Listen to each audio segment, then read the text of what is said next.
His Excellency Khalid Al-Nani, Director General of UNESCO, and our esteemed guest, His Excellency Vishal Sharma, India's Ambassador to UNESCO and Chairman of the Committee, my colleagues, Ms. Sandhya Purecha, Chairman of Sangeet Natya Academy, Ms. Amita Prasad, Additional Secretary, Ministry of Culture, the Assistant DG, Mr. Tim Curtis, and the Secretary and other dignitaries on the dais, distinguished delegates, very honored guests, ladies and gentlemen. It's an honor for Bharat to host this 20th session of Intergovernmental Committee for Safeguarding of the Intangible Cultural Heritage. I extend a warm welcome to all of you on behalf of Ministry of Culture. India's relationship with the 2003 Convention has always been grounded in a simple belief. Living heritage must be safeguarded where it truly resides, that is, amongst communities. Our role as administrators is not to direct this heritage, but to support the custodians who sustain it through practice, memory, and intergenerational transmission. Over the past years, we in the Ministry of Culture have approached this mandate with both humility and clarity. Humility because intangible cultural heritage is not created by policy, it is created by people. And clarity because the responsibility to protect this knowledge in a rapidly changing world lies with us collectively, governments, practitioners, civil society, and the global community. In Sanskrit, we say, Propkarth idam shariram. It means the life exists for service. For us, safeguarding heritage is form of a service to communities, to memory, and to the generations that follow. Friends, India has been on a system building spree. We understand that safeguarding cannot depend on episodic interventions. It requires stable institutional architecture. That is why we have strengthened our national processes in many specific ways. We have expanded our national inventory of all the cultural assets, memories, and communities.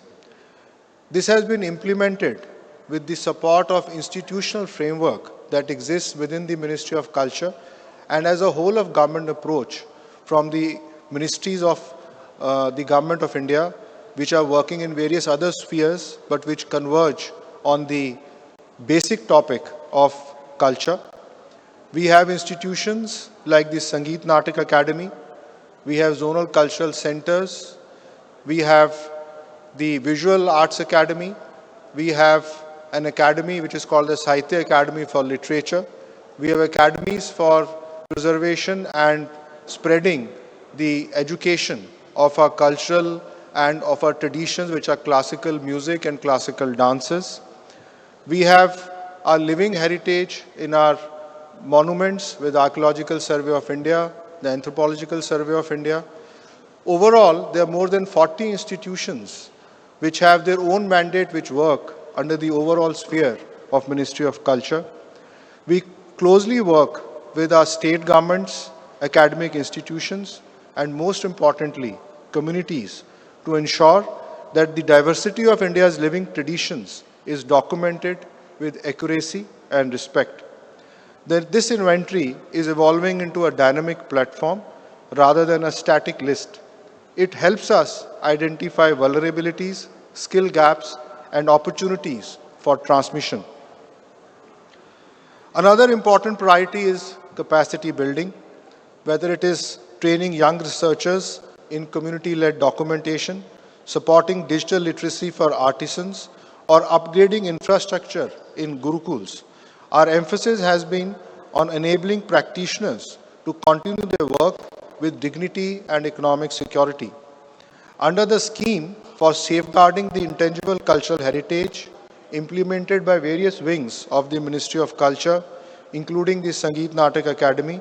We support master practitioners in training apprentices in traditional arts for inscribed elements as well as other traditional elements, including Ramlila and Chau, to elements such as Nautanki and Dashavatar, which are part of the Indian inventory.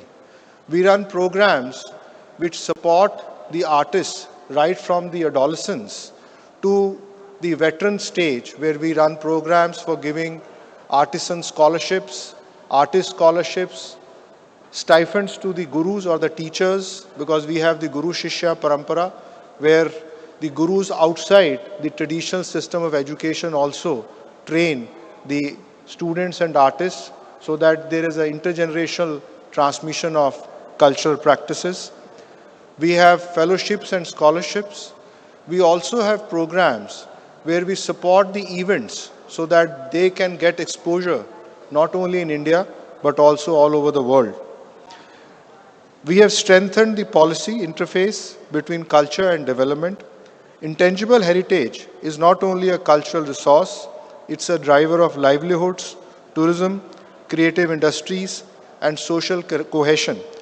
So another important aspect of Government of India's policy is to focus on creative economy so that these practitioners of traditional arts and crafts get appropriate markets and they get proper social sustenance. We are aligning our cultural initiatives with broader national missions, from skill development to sustainable tourism, from making this as part of our national education policy to introducing digital innovation. Our focus is on ensuring that traditional knowledge remains relevant without losing its authenticity. Under the Artisan GI Support Program and the One District, One Product initiative, traditional knowledge is being integrated into economic planning. This ensures that safeguarding is not merely cultural, it becomes developmental. When an artisan receives a GI tag or finds a market through ODOP, safeguarding becomes sustainable. I would like to inform the House that within the Red Fort premises, within this complex, we have a large art and craft center and a large art and craft market that has been set up. In this art and craft center, which is developed by our National Center for Arts, the 40 craftsmen from different parts of India have actually done workshops here and have created those artworks which can be seen, experienced, and lots of these items are also available for you to buy as souvenirs. So I would encourage all of you to have a look at the entire facility that is there within this complex. In addition, we have 2 galleries of contemporary art that have been curated in the buildings around this venue. We have a National Museum gallery on arms and armory that has been curated. We have galleries on our freedom struggle, including the Jallianwala Bagh massacre and the work done by Netaji Subhash Chandra Bose while he was fighting for India's freedom. So all these cultural landscapes are available within this premises for you to explore, to look at them and also experience India's culture firsthand. India's National Education Policy 2020 places explicit emphasis on experiential learning, regional knowledge systems, and mother tongue education. As part of this, we are developing modules to include local heritage, crafts, and oral traditions in school curricula, ensuring that young learners see heritage as part of daily life and not as abstraction. When Director General was speaking, he was speaking about the city and town planning, which is connected to the cultural and heritage projection and protection as well. In India, we are now launching a program to protect and preserve our cultural streetscapes, which is protecting our cultural and architectural heritage in these old towns and old streets.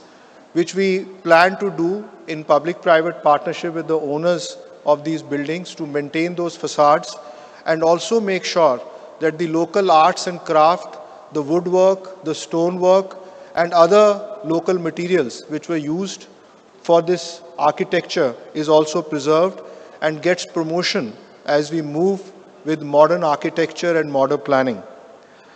While these policies strengthen systems within India, our motivation remains rooted in the Sanskrit wisdom, yatha bijam tatha phalam.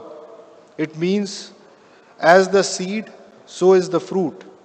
If we plant policies that respect communities, we will reap continuity and resilience.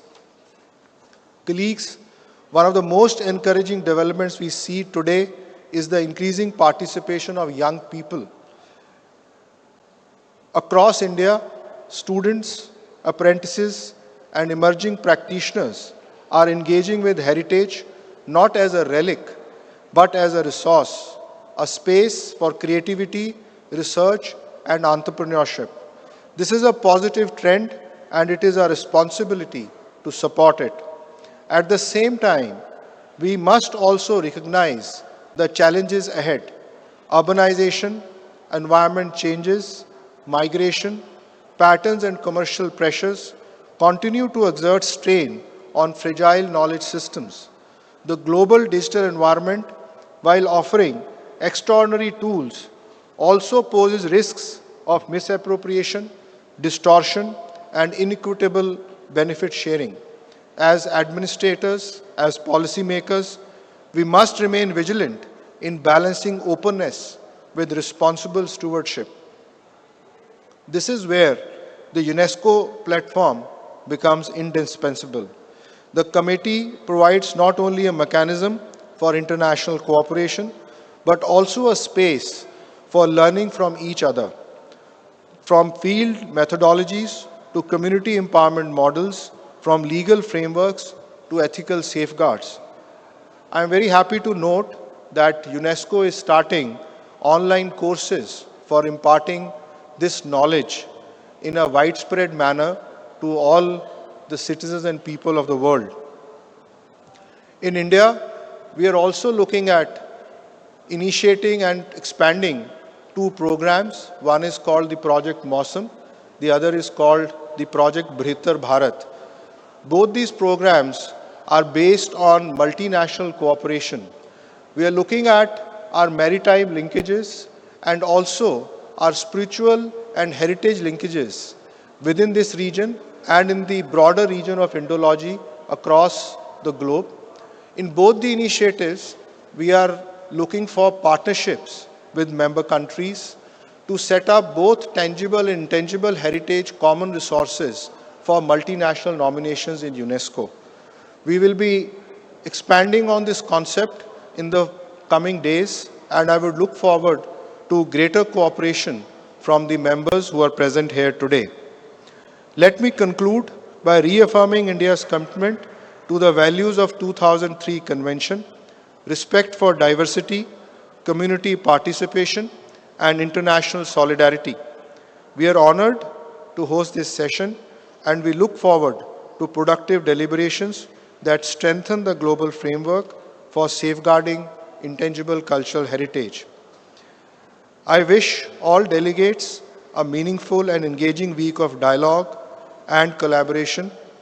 I also wish a very happy and a fruitful stay in Delhi and in India, and I look forward to many of you for traveling around India and also looking at all the cultural pieces that have been curated within the Red Fort complex. Thank you very much. Jai Hind.